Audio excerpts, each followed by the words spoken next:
আমাদের প্রেমের কথা চ্যানেলটির সকল প্রকারের পাঠ গল্প দেখতে আমাদের চ্যানেলটি সাবস্ক্রাইব করে পাশে থাকা বেল আইকনে ক্লিক করুন।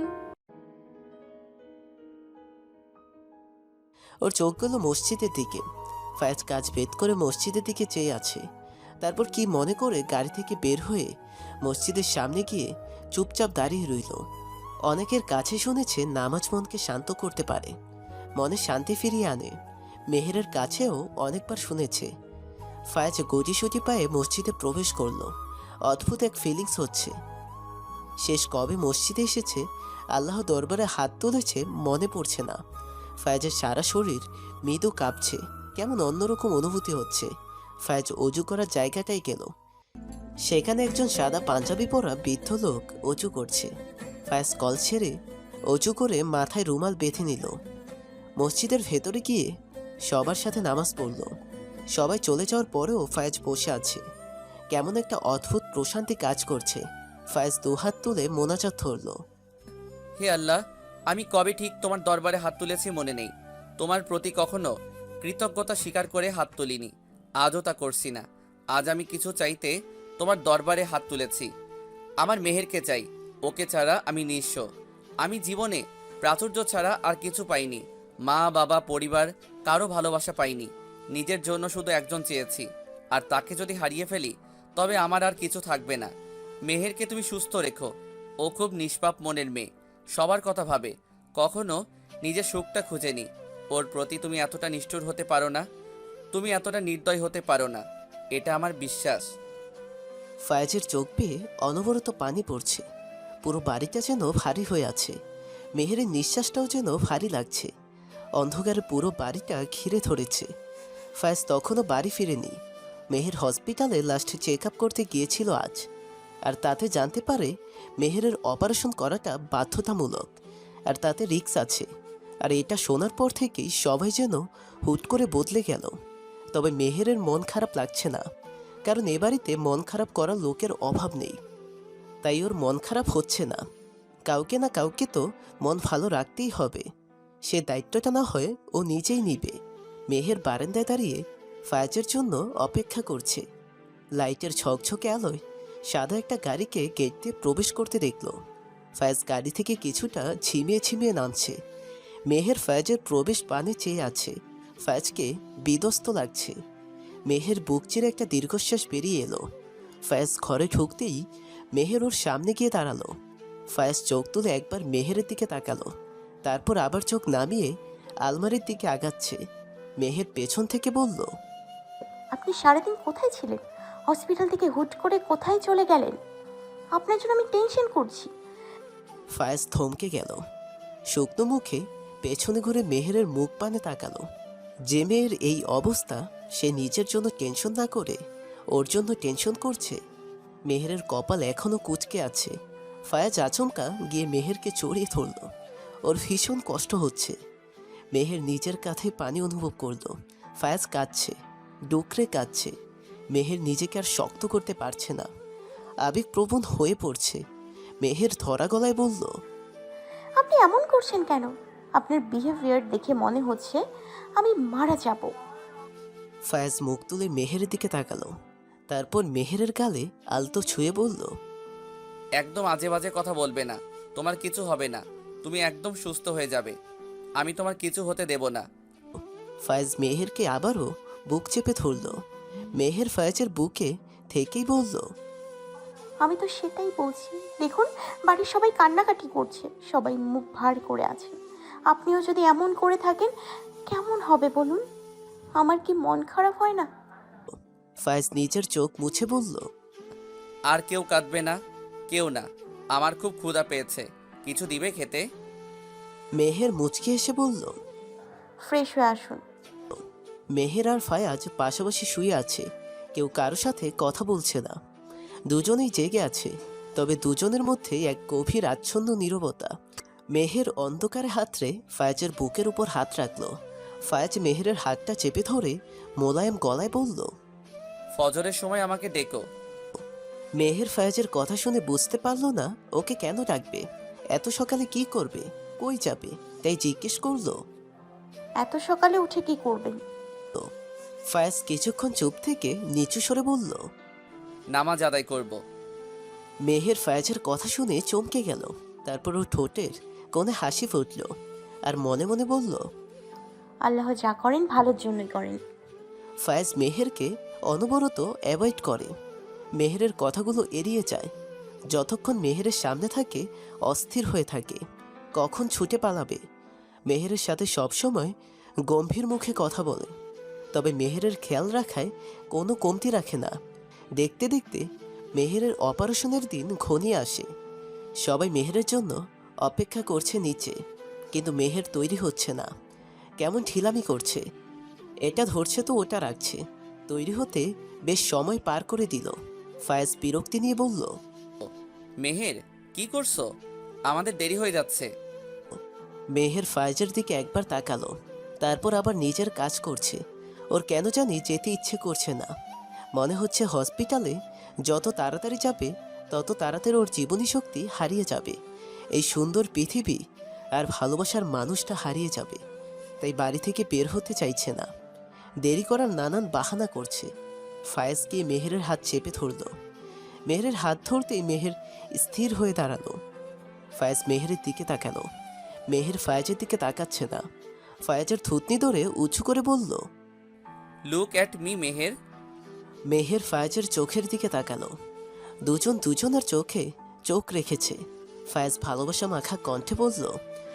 মেহের জান আমার, তুমি অপারেশন থিয়েটারে যাবে। তোমাকে জাস্ট একটা ইনজেকশন দিবে, এইটুকুই তোমাকে সহ্য করতে হবে। তারপর যখন চোখ মেলবে আমাকে দেখতে পাবে, বুঝেছো? একদম ভয় পেও না। মেহের উত্তরে ছোট্ট করে বলল। আমাকে একবার জড়িয়ে ধরবেন? ফায়েজ মেহেরের দিকে তাকালো। মেহেরের এমন আকুতি জড়িত কথা অগ্রাহ্য করতে পারছে না, কিন্তু অগ্রাহ্য করবে, নয়তো মেহের আহ্লাদি হয়ে পড়বে। মেহেরকে এই মুহূর্তে ইমোশনাল করে নিজের ইমোশন প্রকাশ করতে চায় না, তাই শক্ত কণ্ঠে বলল। দেরি হয়ে যাচ্ছে মেহের। মেহের গাল ফুলিয়ে তাকালো। ফাহাজ এতটা নিষ্ঠুর কি করে হয়ে যাচ্ছে? একটু জড়িয়ে ধরলে কি হবে? ফায়েজ চলে যেতে নিলে মেহের পেছন থেকে বলল। ওই কথাটা তো শুনুন তাহলে। ফায়েজ ঘুরে মেহেরের দিকে তাকালো, কিন্তু এই মুহূর্তে জানতে চায় না, কিছু জানতে চায় না।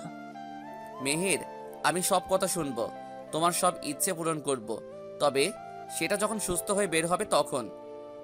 ফায়েজের মনে হচ্ছে মেহের এখন সব কথা বলে ফেললে আর ফিরে আসবে না। মেহের তার অবাক্ত কথার জন্য হলেও ফিরে আসবে, এটুকুই আশা। ফায়েজ বের হয়ে গেল। মেহের ফায়েজের সাথে কথা বলবে না, নাক ফুলিয়ে রেডি হয়ে বের হলো। মেহের সারা রাস্তা চুপ করেছিল, কারো সাথে কথা বলেনি।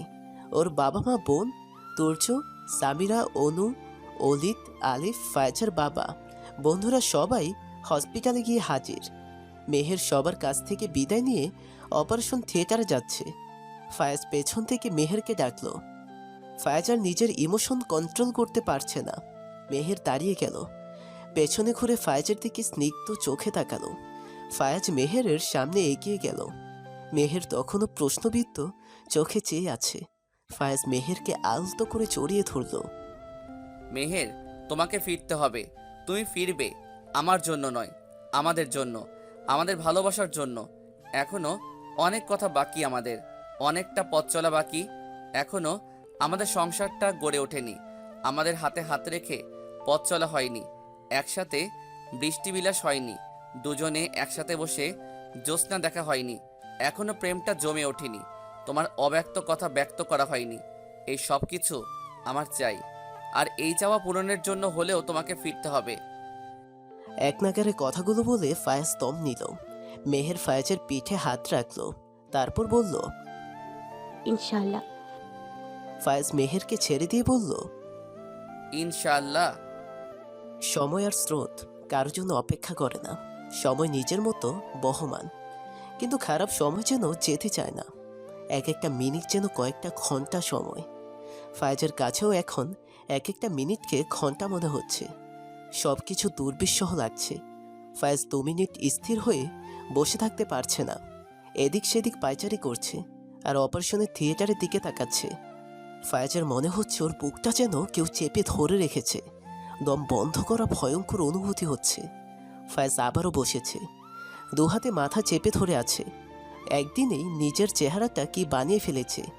ফায়েজের মনে হচ্ছে কয়েক ঘন্টার জন্য যদি বেনিশ হয়ে যেতে পারত। আর পারছে না অপেক্ষা করতে। অপেক্ষা, সে তো ভয়ঙ্কর অনুভূতির নাম। অপেক্ষা, সে তো বুকের ভেতর রক্তক্ষরণের নাম। ফায়েজকে অস্থির অস্থির করতে দেখে তুষার এগিয়ে এলো। ফায়েজের কাঁধে হাত রেখে দীর্ঘশ্বাস ছেড়ে বলল, ভাই কি করছিস? এমন করছিস কেন? সব ঠিক হয়ে যাবে। ফায়েজ করুণ সুরে তাকালো। আমি আর পারছি না তুষার, আমার ভেতরটা এমন করছে কেন? মেহের ঠিক হয়ে যাবে তো? ওর কিছু হবে না তো? তুষার আশ্বস্ত করে বলল, তুই এমন করিস না, মেহের একদম ঠিক হয়ে যাবে। চুপ করে বস। ফায়েজ তুষারের কথা শুনে বলল, কি করে বলতে পারিস? আমি চুপ করে কি করে বসতে পারি? আমি জীবন মরণের মাঝে দাঁড়িয়ে আছি, তাই তো মৃত্যু পথযাত্রীর মতো ছটফট করছি। আমি পারবো না স্থির থাকতে। মেহেরের পরিচিত জনেরা কেউ কারো সাথে কথা বলছে না। সবাই নিশ্চুপ হয়ে আছে, কারো কপালে, কারো মুখে হাত। সবার নীরব প্রার্থনায় মেহেরের সুস্থতা কামনা করছে। মেহেরের মায়ের কপালে চিকন ঘামের রেখা ফুটে উঠেছে। ওনার প্রেশার বেড়ে যাচ্ছে। মাহি মিশানকে নিয়ে উঠে গেল। ছেলেটা অনেকক্ষণ ধরে কাঁদছে। এতক্ষণ মাহি বসে থাকলেও এখন আর পারছে না। তুষার এক মনে ফায়েজের দিকে চেয়ে আছে। তুষারের হুট করে একটু বেশি ভয় লাগছে। অজানা আশঙ্কায় বুক কেঁপে উঠছে। তবে মেহেরের জন্য নয়, এই ভয়টা ফায়েজের জন্য। মেহেরের যদি কিছু হয় তবে ফায়েজ পাগল হয়ে যাবে, ওকে বাঁচানো যাবে না। যদি খারাপ কোনো নিউজ আসে তো দেখা যাবে ফায়েজ হসপিটালের 7তলা বিল্ডিংয়ের ছাদ থেকে লাফিয়ে পড়বে। তুষার ডোক গিলছে, এসব আর ভাবতে পারছে না। চোখের সামনে বন্ধুর জীবনটা শেষ হতে দেখতে পারবে না। ফায়েজ হসপিটালের জানালা থেকে বাইরে চেয়ে আছে। নগরীতে ব্যস্ত রাস্তা দিয়ে কত শত মানুষ যাতায়াত করছে। অ্যাম্বুলেন্স করে কয়েকজন রোগী আসছে। মাত্রই হসপিটাল থেকে একটা লাশ নিয়ে গেল। সেখানে ছিল আত্মীয় স্বজনের আহাজারি, আত্মচিৎকার। এই অন্ধকারে তাদের আত্মচিৎকার আকাশ ভারী হয়ে আসছিল। ফায়েজ এই মুহূর্তে অনুভব করতে পারছে, একটা মানুষ মরে যাওয়া মানে একজন মানুষ মরে যাওয়া না, তার ভালোবাসার অসংখ্য মানুষকে জীবন্ত লাশে পরিণত করা। মেহের বলেছিল, দুটো মানুষের মধ্যে যদি একটা সম্পর্ক থাকে আর সে সম্পর্কটা যদি হয় ভালোবাসার, তবে সেই মানুষগুলো হারিয়ে গেলেও ভালোবাসাটা থেকে যায়। যদি আমি হারিয়ে যাই তবুও ভালোবাসাটা হারাবে না। আপনার প্রতি প্রার্থনায় আমি থাকবো। ফায়েজ চোখ বন্ধ করে নিল। তারপর বিড়বিড় করে বলল, এসব কথায় আমার পোষাবে না, আমার তোমাকে চাই। ফায়েজ চোখ খুলে আকাশের দিকে তাকালো। রাতের আকাশে তারারা জ্বলে আছে। পুরো আকাশ জুড়ে তারার মেলা। আকাশ পানে চেয়ে অতি গোপনে আল্লাহর কাছে প্রার্থনা জানালো। কিছুক্ষণ পরে অপারেশন থিয়েটারের লাইটটা যেন অফ হয়ে গেল। ফায়েজের বুকটা যেন ধক করে উঠল। সাথে সাথে সবাই এগিয়ে গেল। ডাক্তার সবাইকে বিচলিত অবস্থায় দেখে হাসি মুখে বলল, অপারেশন সাকসেসফুল। কেবিনে শিফট করা হবে। জ্ঞান ফিরতে সময় লাগবে। সবার মুখে হাসি ফুটল।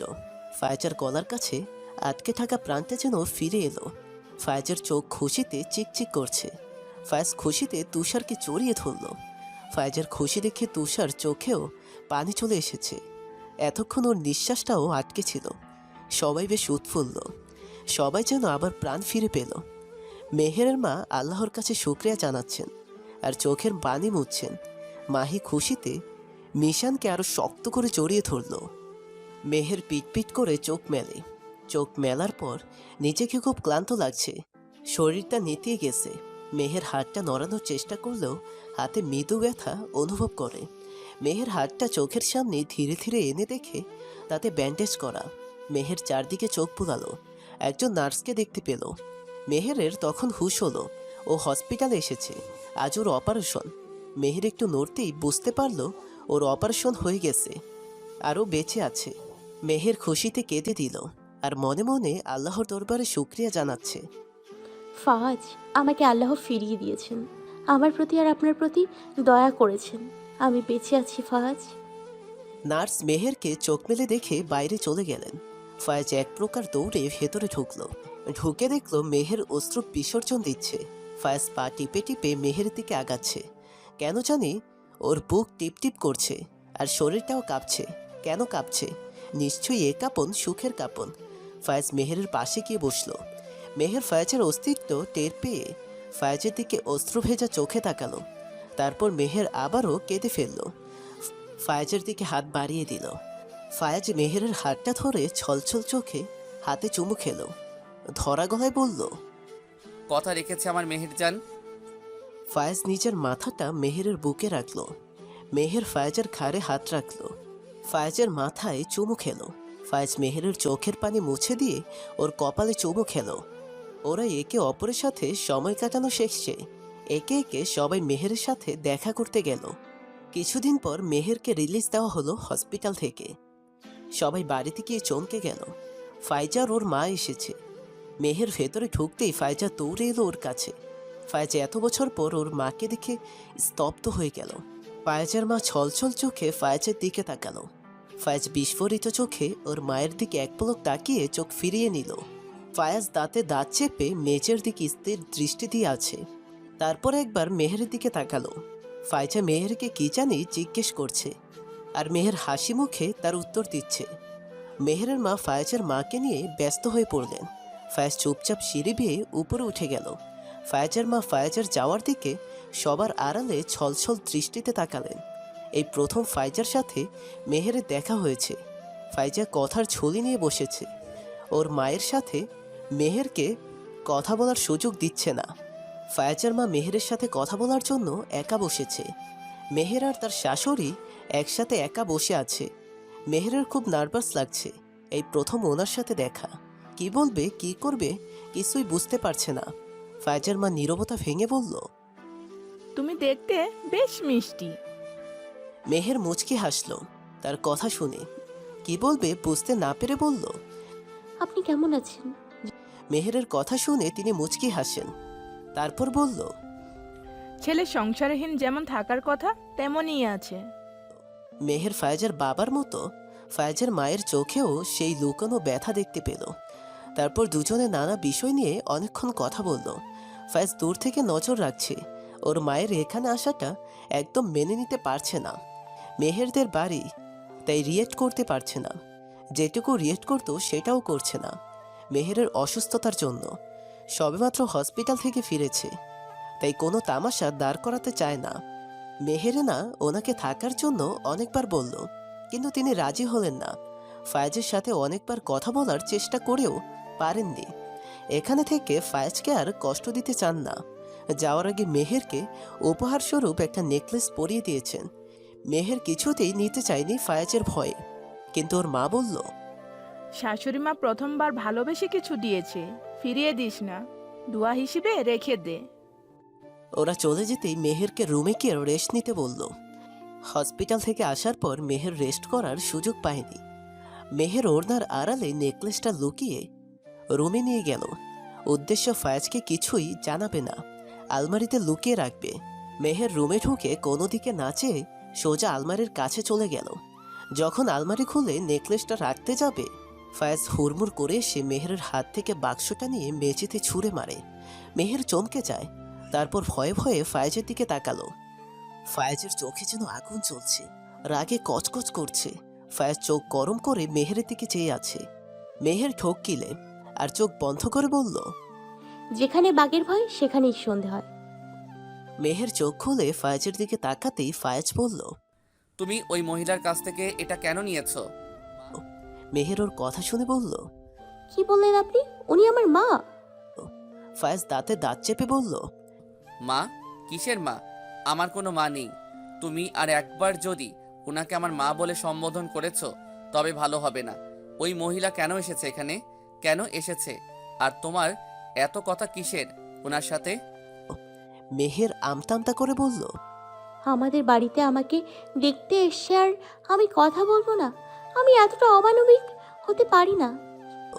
ফায়েজ তাচ্ছিল্যের হাসি এসে বলল, আচ্ছা তাই, এই জন্য এই নেকলেস নিয়েছো? ফায়েজ নেকলেসটা তুলে বাইরে ছুঁড়ে মারতে নিলে মেহের ধরে ফেলল। কি করছেন? ফায়েজ মেহেরের দিকে তাকিয়ে বলল, তোমার কত গয়না চাই আমাকে বলো, আমি এনে দেব। কিন্তু এই মহিলার একটা সুতোও তুমি ছুবে না। বলো কি চাই তোমার? মেহের ফায়াজের হাত থেকে বক্সটা নিয়ে বলল, আমার কিছুই চাই না। আপনার সাথে ওনার সমস্যা থাকলেও আমার নেই। আমাকে ভালোবেসে কিছু দিয়েছেন, আমি তার অসম্মান করতে পারবো না। আপনি না চাইলে আমি এটা পরবো না, কিন্তু নিজের কাছে যত্ন করে রেখে দিব। প্রয়োজন নেই যত্ন নেওয়ার, সবাই যত্নের যোগ্য না। তুমি রাখবে না, আমি ফেরত পাঠিয়ে দেব।